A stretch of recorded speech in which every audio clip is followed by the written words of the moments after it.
ना तो इन कोफ्तों में हमने मटन डाला है, ना चिकन, ना बीफ, फिर भी ये कोफ्ते इतने जायकेदार बने हैं जैसे आप गोश्त के कोफ्ते खा गए हैं। इतना अच्छा इनका जायका होगा, बग़ैर बेसन डाले, ना मैदा डाला, ना कॉर्नफ्लोर इसमें डाला है और ना ही तो इसमें हमने अंडा डाला है। तो है ना बड़े ही लाजवाब कोफ्ते। आधा किलो मटर के दाने मेरे पास मौजूद हैं। तो यहाँ पर सबसे पहले मटर के दाने आपने छील लेने हैं। आधा किलो मटर लेनी है। अब यहाँ पर सबसे पहले हमने एक स्टेप करना है कि मटर को बॉईल करना है। कच्चे मटर हम नहीं लेंगे, क्योंकि कच्चे मटर से जब हम कोफ्ते बनाएंगे तो कोफ्तों में कड़वापन आ जाएगा, एक कड़वाहट सी आ जाती है। तो इसीलिए आपने मटर को पहले बॉईल करना है। जब पानी अच्छी तरह से गरम हो जाएगा तब हम इसमें मटर शामिल कर देंगे। तो यहाँ पर देखिए मटर ऊपरी सतह पर आ गए हैं। अब हमने मटर को एक उबाल आने तक पकाना है। जैसे ही एक उबाल आ जाएगा मटर हम इसमें से निकाल लेंगे, हम इसे स्ट्रेन कर लेंगे। इससे ये होगा कि मटर का जो जायका है वो 4 गुना ज़्यादा बढ़ जाएगा और बहुत ही मज़ेदार से जायकेदार कोफ्ते का सालन बनेगा। तो यहाँ पर मैंने स्ट्रेन कर लिया था मटर को। मैंने इसे अच्छी तरह से पहले ठंडा कर लिया है। तो आपने भी पहले से ठंडा होने के लिए रख देना है। तो यहाँ पर मटर के दाने हमारे ठंडे हो गए थे। अब हम लेंगे चॉपर, या फिर आप चाहें तो मिक्सी का जार भी ले सकते हैं। तो हमने अब क्या करना है, मटर को हमने इसमें पीसना है। तो मटर को हमने बिल्कुल पेस्ट नहीं बनाना है, क्योंकि अगर हम पेस्ट बनाएंगे तो फिर इसमें थोड़ा बहुत हमें पानी डालना पड़ेगा। तो मैं यहाँ पर इसमें ना बेसन डालूँगी और ना ही तो मैं मैदा डाल रही हूँ, ना कॉर्नफ्लोर, ना अंडा। तो बाइंडिंग ताकि आसानी से हो जाए इसीलिए मैं चॉपर में डाल के इन्हें चॉप कर लूँगी। तो यहाँ पर देखिए मटर हमारी बहुत अच्छी तरह से चॉप हो गई है। तो इसमें थोड़ा सा दाना लेकिन रहेगा, लेकिन फिर भी काफ़ी हद तक ये हो जाएगी क्योंकि इसमें मैंने पानी बिल्कुल भी नहीं डाला है। तो यहाँ पर देखिए मटर हमारी बहुत ही बेहतरीन सी हो गई है, बग़ैर पानी के मैंने चॉप किया है, ये देखें। तो चलिए अब हम इसे निकाल लेते हैं एक बाउल में। अब मैं इसमें एक चीज़ ऐसी डालूँगी जिसकी वजह से मटर के जो कोफ्ते हैं ना वो जायके में ऐसे लगेगा जैसे आपने गोश्त के कोफ्ते बनाए हों। तो उसके लिए आपने करना क्या है, आपने आलू लेना है।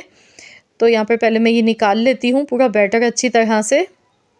इसके बाद हमने एक कच्चा आलू लेना है। कच्चा आलू लेकर आपने ग्रेटर की मदद से, मोटे सुराख वाला जो ग्रेटर होता है उससे आपने आलू को अच्छी तरह से ग्रेट करना है। आलू को ग्रेट करने के बाद पानी में डाल दीजिएगा। 2 से 3 बार पानी से अच्छी तरह वॉश कर लें ताकि आलू में जितना भी स्टार्च है वो इसका निकल जाए। उसके बाद आपने मुट्ठी बंद करके अच्छी तरह से दबा दबा के इसका पूरा पानी निकाल लेना है। इस तरह से हमने एक आलू डालना है, बड़े साइज़ का मैंने आलू लिया था। प्याज ली थी एक छोटे साइज़ की बारीक चॉप की हुई, इसमें शामिल कर दी। हरा धनिया इसमें जाएगा। तो यहाँ पर मैंने 1 कप के बराबर बारीक कटा हुआ हरा धनिया इसमें ऐड किया है। मिर्चें जाएंगी, 2 बारीक कटी हुई मिर्चें इसमें ऐड कर दी हैं। पिसा हुआ लहसुन अदरक का पेस्ट 1 टीस्पून इसमें शामिल कर देंगे। मसालों में लाल मिर्च का पाउडर इसमें जाएगा 1 टीस्पून, 1 टीस्पून धनिया पाउडर, 1 टीस्पून ज़ीरा पाउडर।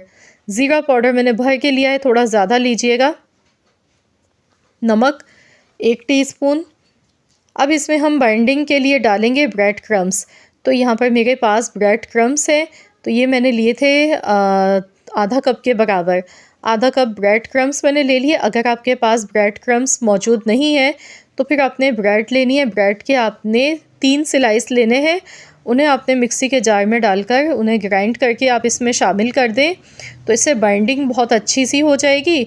और दूसरा ये कि हमें मज़ीद किसी बाइंडिंग के लिए चीज़ों की ज़रूरत नहीं पड़ेगी, क्योंकि बेसन का जायका इसमें अच्छा नहीं लगेगा और ना ही मैदे का।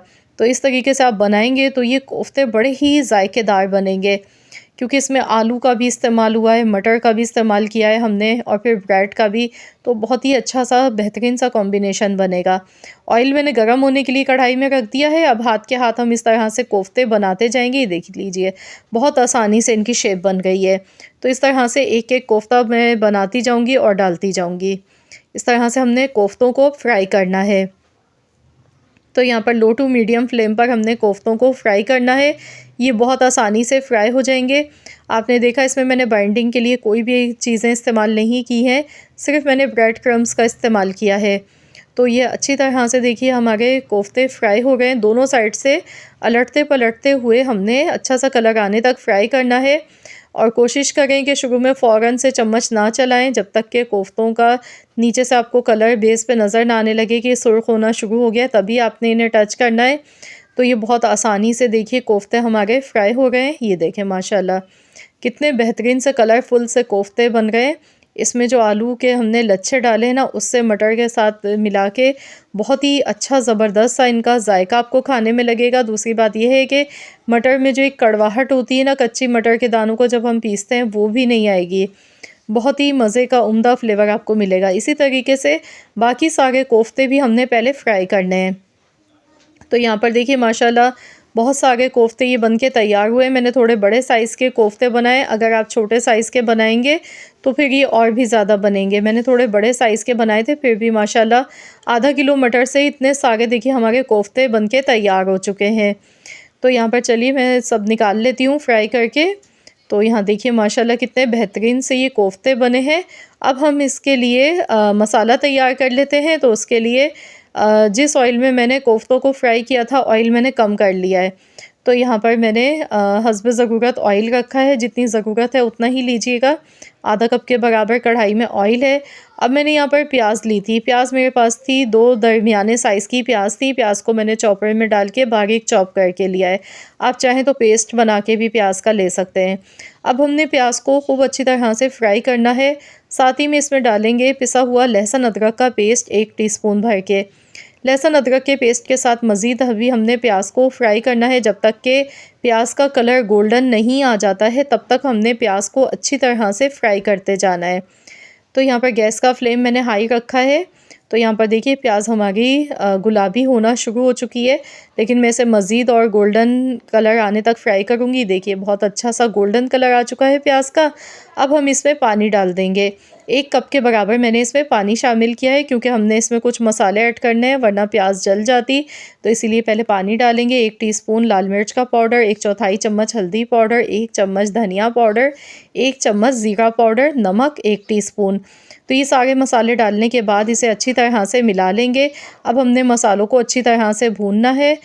अब हमने इसमें दही शामिल करना है। तो यहाँ पर मैंने 200 ग्राम दही ली थी। दही को अच्छी तरह से फेंट लीजिएगा। दही इसमें ऐड कर देंगे। अब हमने फ़ौरन से इसे अच्छी तरह से मिक्स करना है। फ़ौरन से हमने इसमें लगातार चम्मच चलाना है, वरना दही फट जाता है। गैस का फ्लेम लो कर देंगे जिस टाइम दही हम डालेंगे। अच्छी तरह से मिक्सिंग कर लेंगे। अब इसमें हमने खुशबू के लिए कसूरी मेथी डालनी है। कसूरी मेथी 1 चम्मच भर के लेनी है। इससे बहुत ज़बरदस्त फ्लेवर आएगा सालन में। अब इसे अच्छी तरह से मिला लेंगे। अच्छी तरह से मसाले की आपने भुनाई करनी है। 10 से 12 मिनट तक मसाले को भूनना है, ताकि मसालों में कच्चापन ना रहे और बहुत ही अच्छा सा इसका जायका निकल कर आए। तो यहाँ पर माशाल्लाह देखिए बहुत बेहतरीन सी इसकी भुनाई हो गई है। तो जल्दी से फ्रेंड्स आप मुझे कमेंट्स में बताएं कि आप किस सिटी से मेरी इस वीडियो को वॉच कर रहे हैं। अगर वीडियो आपको अच्छी लग रही है तो लाइक करने में कंजूसी मत कीजिएगा, फ़ौरन से वीडियो को लाइक कर दें। तो यहाँ पर देखें मसाला अच्छी तरह से भुन चुका था। अब हमने इसमें कोफ्ते शामिल कर देने हैं। कोफ्ते डालने के बाद इसे अच्छी तरह से मिक्स करेंगे। 1 से 2 मिनट तक हमने मसाले के साथ पकाना है। बहुत ज़्यादा ओवर कुक नहीं करना है, क्योंकि वैसे भी कोफ्ते तो हमारे पके हुए हैं, अच्छी तरह से फ्राई हुए हुए हैं। अब इसमें मैंने पानी हस्ब ज़रूरत इसमें ऐड किया, जितना शोरबा आपको चाहिए। तो यहाँ पर इसे एक बार मिला लेंगे। अब हमने इसे कवर कर देना है, हल्की आंच पर पकाएंगे। 1 उबाल आने के बाद हमने इसे ढक के सिर्फ 10 मिनट के लिए पकाना है, हल्की स्लो आंच पर। तो यहाँ पर हम इसे पका लेते हैं। बिल्कुल हल्की आंच रखेंगे, दम वाली आंच पर हमने पकाना है 10 से 12 मिनट के लिए। तो चलिए हम देख लेते हैं। माशाल्लाह बहुत ही ज़बरदस्त सी खुशबू आ गई है, और लुक तो आप चेक करें। वाह माशाल्लाह कितनी ज़बरदस्त लग रही है दिखने में। बिल्कुल ऐसे लग रहा है जैसे गोश्त के कोफ्ते हों। जायका भी लेकिन गोश्त के कोफ्तों से बिल्कुल आपको कम नहीं मिलेगा। बहुत ही मज़ेदार इनका जायका होता है। 1 चम्मच गरम मसाला पाउडर इसमें ऐड कर देंगे, क्योंकि हमने इसमें कोई साबुत मसाले नहीं डाले हैं। सिर्फ हमने पिसा हुआ गरम मसाला ही लास्ट में डालना है, 1 चम्मच। हरी मिर्चें थोड़ी सी डालेंगे खुशबू के लिए। हरा धनिया इसमें जाएगा 1 मुट्ठी के बराबर। अब इसे अच्छी तरह से मिक्स कर लेते हैं। तो यहाँ पर इसे बस एक बार अच्छी तरह से मिला लेंगे। अच्छा यहाँ पर शोरबा मैंने थोड़ा कम ही रखा है, लेकिन जब ये सालन आप बनाएंगे ना, आप इसे थोड़ी देर के लिए रखेंगे तो ये शोरबा अपने अंदर एब्जॉर्व कर लेते हैं कोफ्ते। तो इसीलिए आपने शोरबा इसमें थोड़ा सा ज़्यादा ही बनाना है। तो यहाँ पर बहुत ही मज़ेदार सा ये सालन हमारा बनके अल्हम्दुलिल्लाह तैयार हो चुका है। तो चलिए अब हम इसे डिश आउट कर लेते हैं। माशाल्लाह देखिए, देखते ही मुंह में पानी आ रहा है। इतना लाजवाब, इतना जायकेदार ये सालन बन के तैयार हुआ है कि जिसे भी बना के खिलाएंगे वो आपसे इसकी रेसिपी ज़रूर पूछेगा कि आखिरकार आपने इसमें ऐसा क्या डाला है, क्योंकि ये वाकई में बजट फ्रेंडली और बहुत ही मज़े की रेसिपी है। तो मुझे पूरी उम्मीद है कि इंशाल्लाह ताला मेरी आज की ये रेसिपी आप सबको अच्छी लगी होगी। आप इसे गर्मा गर्म चपाती के साथ खाएं या पराठों के साथ खाएं, एंजॉय करें और अपना फीडबैक मेरे साथ ज़रूर शेयर कीजिएगा। मुझे ज़रूर बताइएगा कमेंट्स में कि आप सबको मेरी आज की ये वीडियो कैसी लगी है। मुझे पूरी उम्मीद है कि इंशाल्लाह ताला आप सबको वीडियो अच्छी लगी होगी। वीडियो अच्छी लगी है तो लाइक कर दें, शेयर कर दें। चैनल पर नए हैं तो चैनल को भी ज़रूर सब्सक्राइब कर लीजिएगा और साथ ही में दिए गए बेल आइकॉन को प्रेस कर दीजिएगा ताकि आपको मेरी हर नई आने वाली वीडियो का नोटिफिकेशन सबसे पहले फ्री में देखने को मिल सके। तो फिर मिलते हैं इंशाअल्लाह ताला एक और नई यूनिक रेसिपी के साथ। तो जब तक के लिए अल्लाह हाफ़िज़।